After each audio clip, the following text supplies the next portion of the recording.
When we talk about Alan Moore, you probably imagine two things. First, what do you imagine? A genius who redefined comics through groundbreaking stories that spoke to us about the dark human nature behind characters we thought were perfect? You probably picture a grumpy genius who dislikes comics and corporations, who is so out of touch with reality that they spend their life praying to a deity in the woods.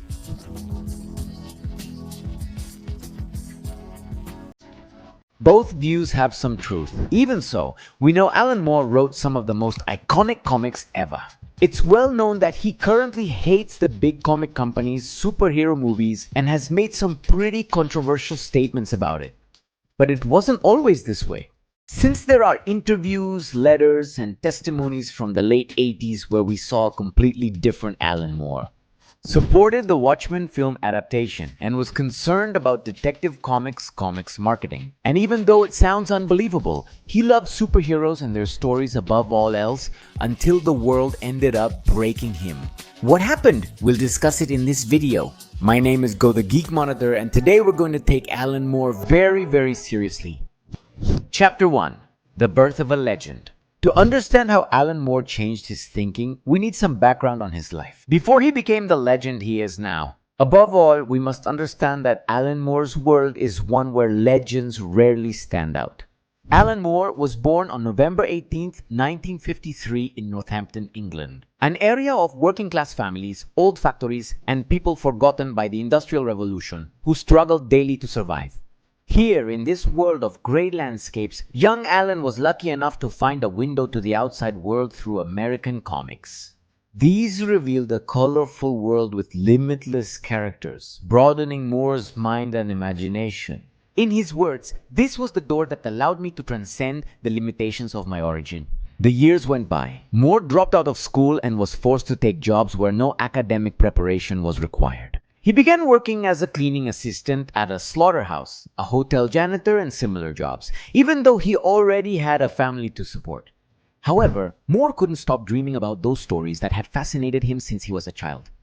Those epic fantasies by authors like Jack Kirby or Steve Ditko, which filled his monochrome world with color and imagination. So, against all odds, he left his other jobs and made the decision to start writing comics. Moore once called it jumping into the void without knowing what's below. This action shows how much Alan Moore loved superheroes in comics enough to leave everything behind to write them. Leah Moore, his daughter, describes this stage of his life well. In a 2019 public letter, she said he quit his job and recklessly started writing comics. He loved them so much that he filled every panel with that love. He loved them so much that he tried to turn them into something that would provoke thoughts and feelings. Something that spoke about problems. Something that spoke to people in the same way that superheroes had always spoken to him. I have his Marvel comics, their corners bent from frequent reading. I often heard his excitement when he found used Marvel comics at a secondhand store. He couldn't have loved superhero comics more, even if he tried. This letter reveals a rarely seen side of Alan Moore, someone who genuinely loved these characters above all else. Keep in mind that there are other fragments from this public letter that are also very interesting, and I'll be sharing them with you throughout the video. After leaving his steady job, Moore wrote short stories for newspapers and underground sci-fi magazines. Unfortunately, his income wasn't enough, so he had to seek government assistance for his family. As his work gained recognition, larger magazines took interest, and he reached the peak of the underground movement when Warrior magazine offered to publish 2 of his stories. It's important to note that some writers never find success. And on the other hand, we have Alan Moore, who in a single issue of this magazine gave us 2 of the greatest stories the comic world has ever seen. Marvelman and V for Vendetta each reveal a fascinating aspect of Alan Moore. V for Vendetta was intended as a highly political story, with Moore envisioning a dystopian future in England, where people gripped by fear turned to a more authoritarian government. This would eventually lead them to fascism. It's important to note the comic is very different from the movie, because while in the movie we see B as a kind of hero, charismatic, anti-establishment, fighting for freedom, in the comic his actions are much more violent and morally ambiguous. In the words of Moore himself.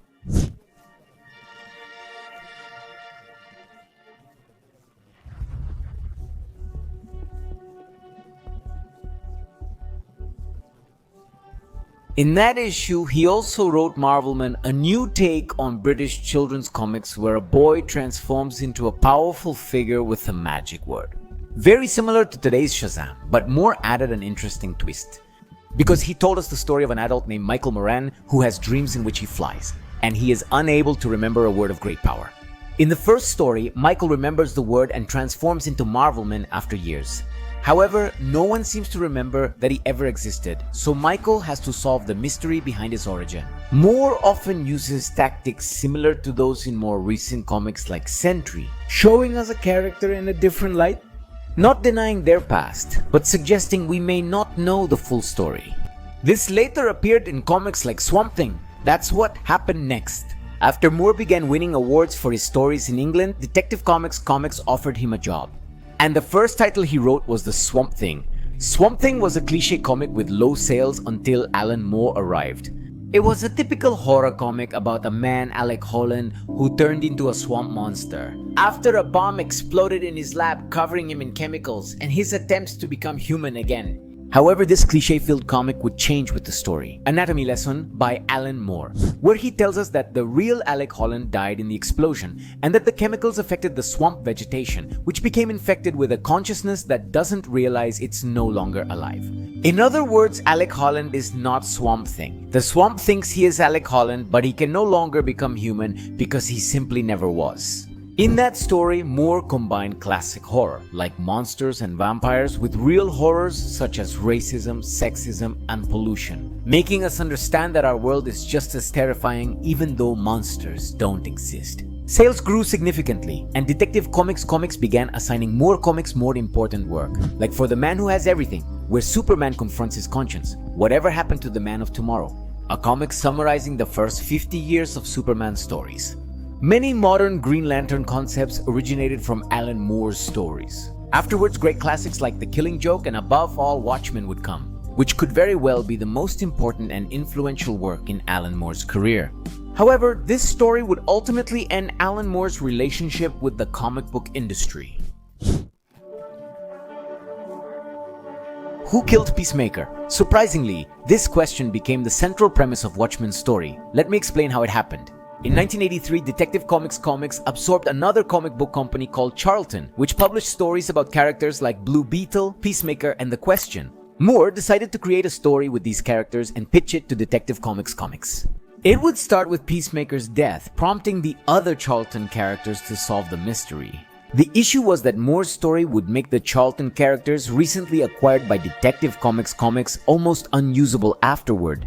Detective Comics editor Dick Giordano suggested Moore create his story using original characters similar to the Charlton ones. A. Moore initially disliked the idea, but it was ultimately for the best, since the new characters he created worked as a kind of archetype that not only represented the character but also many similar characters. Night Owl symbolized gadget-equipped millionaires. Rorschach stood for dark, violent investigators, and Dr. Manhattan embodied deities confined to human form, which made Watchmen become a story that worked, not just to critique a few characters, but the superhero universe as a whole.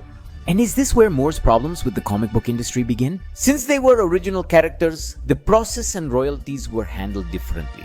For decades, writers and artists at Marvel and Detective Comics have worked under work for hire, creating content without owning their creations. Even legendary creators like Stan Lee or Jack Kirby never truly owned the characters they made for these companies.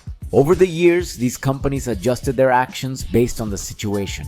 Depending on the writer or artist's fame, they began paying some royalties. This is what happened to Alan Moore, because by the time he created Watchmen together with the artist Dave Gibbons, he had already made a name for himself. So Detective Comics agreed to pay them royalties for sales and Watchmen merchandise and eventually return ownership of the story and its characters.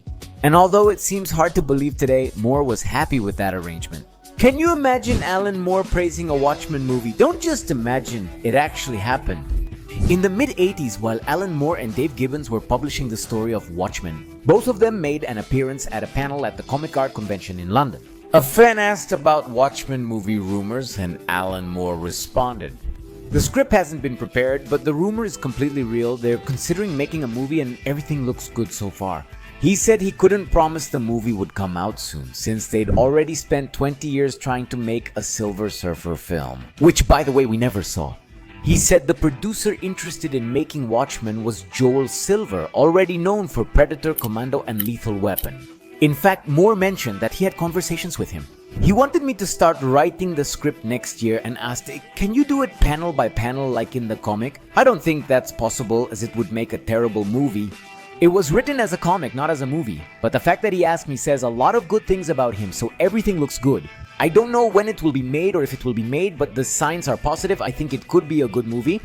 Those statements are quite different from the Alan Moore we know today, but that's generally how he was back then. In 1987, Moore proposed writing Twilight of the Superheroes to Detective Comics, an epic tale inspired by Norse mythology's Ragnarok, set in the future, telling the last story of a generation of heroes. The comic was never published, but some ideas from it were used in Kingdom Come by Mark Waid. My channel has a full narration of this comic if you're interested. Interestingly, to propose this story, Moore sent a letter to Paul Levitz, former Detective Comics president, outlining the entire project. And in this letter, we can see a very friendly Alan Moore, willing to help the company even in commercial terms. This is a fragment of the letter. First of all, looking at everything from a commercial point of view, the perfect crossover should be something like this. It should have a logical and sensible reason to cross over with other titles. This crossover will encourage readers to try new titles. Next, discuss specific topics such as merchandise from the crossover. Given Marvel's Secret Wars merchandise, it's likely that creating role-playing games is possible. Toys, waiting for Twilight posters, t-shirts, and pins of our title. He even mentioned how this story could be adapted to other media. I want to craft a simple, powerful central story that resonates and can be adapted to other media. Maybe I'm still influenced by the Watchmen contract or thinking about selling movie rights, but it's always good to consider these possibilities. This reveals a different Alan Moore, one who enjoyed both creating and the commercial side of comics. So, what happened? The answer, unfortunately, is corporate greed. Alan Moore vowed never to work with Detective Comics again due to feeling betrayed, mainly over the comic Watchmen. When Alan Moore and Dave Gibbons created that story, they made several agreements with Detective Comics to publish it. The first stated they would get 8% royalties from the comic sales, 4% each. Everything was fine with this, no problem at first. The second agreement said they would get 10% of all merchandise sales from their story. However, shortly after the launch, Detective Comics released a pin, some posters, and a watch from which they didn't give them anything. Detective Comics claimed these were promotional items, not merchandise, despite actually selling them. The issue is that Moore and Gibbons' contract clearly defined merchandise and promotional items. Moore was still being cool here and said something like, well, we'll clarify it better in future contracts, but what comes next was the straw that broke the camel's back. Moore said in a 1987 interview that he believed the rights to his Watchmen characters and story would eventually return to him. He said that once Watchmen is finished and Detective Comics doesn't use the characters for a year, they'll belong to us. His contract stated they'd get the rights if Watchmen wasn't printed for a year. But guess which company never stopped publishing adaptations, reprints, and spin-offs of Watchmen? Artist Dave Gibbons in that interview said the following. What would be horrible, and what Detective Comics could certainly do legally, is have Rorschach meet Batman or something like that. But I have enough faith to think that they won't do that. By 1989, Moore realized that the rights to Watchmen would never return to him, and he told Detective Comics, "You've swindled me, so I'll never work for you again." Moore loved comics and superheroes, just as his daughter stated publicly.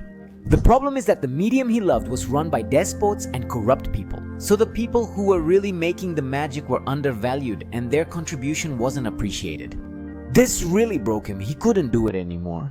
Moore gradually distanced himself, first from Detective Comics, then other major companies, and eventually from superheroes and the entire industry. Movies based on his work, such as The League of Extraordinary Gentlemen and From Hell, didn't help either. They seemed like empty shells that only took the name, but completely strayed from the original work, or from what Moore wanted to say through them. So eventually he started asking them please not to put his name on these movies. And he currently donates all the royalties he receives from them to organizations like Black Lives Matter. This is when the Alan Moore we know emerged, the one who argues superhero movies infantilize people. The one who sees graphic novels as overpriced comics, and the one who believes superheroes are basically fascists. Some adaptations of Moore's work are well done, but it doesn't matter since he won't give them a chance. Lee A. Moore ends his letter with, "Can you imagine if they hadn't messed with him?" Rather than being Alan Moore, the grumpy man shouting from his cave, he would have spent the past 40 years writing non-stop stories. For Detective Comics and the others, can you imagine if he kept creating vast worlds for the superheroes he loves? Enjoying comics, it's a damn shame. And it really is, both for us as readers and for Detective Comics as a company. Moore had publicly stated he planned a Watchmen prequel about the Minutemen and had other projects like Twilight of the Superheroes. Stories that would have likely been very profitable for Detective Comics like Watchmen, V for Vendetta, or The Killing Joke, titles still published today. Detective Comics appears to do everything possible to exploit every idea Alan Moore gave them. Whether it's through Watchmen spin-offs or even by recycling his stories and concepts in very popular comics like Kingdom Come or Sinestro Corps War. I mean, look, they even published a letter in which he proposed the idea for Twilight of the Superheroes. You might wonder if giving him fair treatment would have allowed access to more of his ideas. Ultimately, many will always see Moore as the grumpy genius who can't be impressed by superheroes. But we have to remember that it wasn't always like this. Behind that resentment was once a young man who deeply loved superheroes. So much so that he once risked jumping into the void just to be able to summon some of the greatest stories the Ninth Art has ever seen. Don't go yet. If you like this video, remember to subscribe to the channel because here I dedicate myself to making video essays in which I take pop culture very, very seriously. Here's a video where I narrate the full Twilight of the Superheroes story. That's it for today. I'm Go. Keep looking past the obvious.